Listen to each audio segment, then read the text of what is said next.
del poeta Antonio Ruggiero, A morte non esiste. A morte non esiste, è un pensiero che ci accompagna per tutto il cammino. Mo benedicere un forastiere, veramente sto dormendo a sonno chino. Ma come non esiste l'orecchia a st'uomo che cammina con bastone? La vita nostra è una grandezza e Dio. La morte non esiste, è un'invenzione. Quella che ha fatto all'uomo è una paura che rosa con il cervello e lo fa impazzire.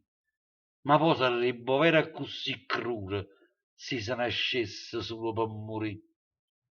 A sti parole sue sento una scossa, veramente mi stannecciando il lenzuolo, un brivido di piacere rinda all'osso, quando mi passa o primo raggio di sole.